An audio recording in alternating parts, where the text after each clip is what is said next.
এবছরের হনুমান জয়ন্তীটা বেশ অন্যভাবে কাটলো।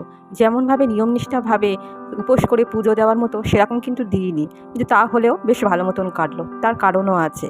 সকালবেলাটা শুরু হয়েছে আজকে খুব ভালো মতন, যেমনভাবে হয় পুজো থাকে আমার, গোপালকে পুজো দেওয়া সমস্তই করেছি। একটু অন্যরকম বলছি, তার কারণও আছে। আমার বর হঠাৎ করে দুপুরবেলা বলল যে স্নান করে নিই, আমি হনুমান মন্দিরে পুজো দিতে যাব। পুজো দেওয়ার বেলা আমি একদমই বাধ্যবাধকতা করিনি, একদমই জোরজবরদস্তি করিনি এবং একদমই বলিনি যে তোমাকে আজকে পুজো দিতে হবে। হঠাৎ করে বলল, এটার একটা মনের একটা পরিবর্তন ঘটেছে দেখলাম। এটা ঈশ্বর না চাইলে একদমই হয় না। হঠাৎ করে মনের একদম আমূল পরিবর্তন দেখে এটাই আমার ভালো লাগলো। এই জন্যই বললাম যে হনুমান জয়ন্তীটা আজ একটু অন্যভাবে কেটেছে।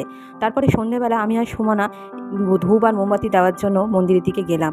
আর বেশ ভালো লাগছে, দেখো চারিদিকের পরিবেশটা এত সুন্দর হয়ে রয়েছে। আমি তো দেখে আসছি জোর করে আমার বরকে কিছুই করানো যায় না, বিশেষ করে পুজো দেওয়ার বেলাতে। তো এখানেই দেখলাম সত্যি ওর ঠাকুরের প্রতি বিশ্বাস আস্তে আস্তে বেড়ে যাচ্ছে। এই জন্য আমার বেশ ভালো লাগলো। আমি চেয়েও ছিলাম, জানি না বলিনি কারুকে, কিন্তু আমি ওর মনে আমি দেখলাম যে হুট করে ও বললো এই কথাটা। এটা শুনে আমার তো খুবই ভালো লাগলো। সেই মতো দুপুরবেলা প্রসাদ আর ফল কিনে নিয়ে ঠাকুরকে নিবেদন করেছিল। তো আমি যখন গিয়েছিলাম তখন ও যায়নি। এইভাবেই আজকে কেটেছে। বিকেলবেলা আমি, সুমনা, আমার মা সব তিনজনে মিলে, সন্ধ্যেবেলায় আমরা তিনজনে মিলে ধূপ আর মোমবাতি জ্বালিয়ে ঠাকুরকে অনেক প্রণাম করলাম ভক্তি সহকারে। এই মন্দিরটাও আমাদের বাড়ির খুব কাছাকাছি, বাড়ির পেছন দিকে, ওই জন্য যাতায়াতে কোনো অসুবিধে হয়নি। আর একটা ঘটনা ঘটেছে, সেরকম গুরুত্বপূর্ণ না হলেও সেটাও তোমাদের সঙ্গে শেয়ার না করে পারছি না। কথায় কথায় আমি সকালবেলা পাখিকে বলছিলাম যে তোমার বাড়ির ঠাকুরের জন্য তো তুলসীর মালা দিচ্ছ, তো পাশেই তো মন্দিরে হনুমানের পুজো হচ্ছে, যে হনুমানের জন্য একটা বড় মালা তৈরি করলে না কেন?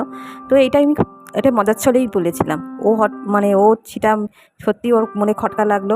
ওই জন্য ওটা বড় তুলসীর মালা তৈরি করেছিল, সেটাই দিতে গিয়েছিলাম। তো মোটামুটি হয়ে গিয়েছিল। এখন সন্ধ্যেবেলা হোম হবে, সেই হোমের তোড়জোড়ি হচ্ছিল। আর আমরা সবাই এখানে দাঁড়িয়ে দাঁড়িয়ে ঠাকুরকে দেখছিলাম, বেশ ভালো লাগছিল। আর সন্ধ্যা প্রদীপ সব জ্বালাচ্ছিলাম, আমিও জ্বালিয়েছি। তারপর কিছুক্ষণ বসলাম, তারপরে আমরা সবাই মাঠের দিকে গেলাম। মাঠে পায়চারি করলাম। সন্ধ্যেবেলা এত সুন্দর হাওয়া দিচ্ছিল, আর তার সঙ্গে সঙ্গে মাঠে চা না দেখলে যেন সব কিছুই যেন অপূর্ণ থেকে যেত। কি সুন্দর দেখো, চারিদিকটা পুরো একদম আলোয় আলোক করে দিয়েছে। আর এই চাঁদের আলোয় মন প্রাণ জুড়িয়ে দিয়েছে। এত সুন্দর লাগছে চারিদিকটা।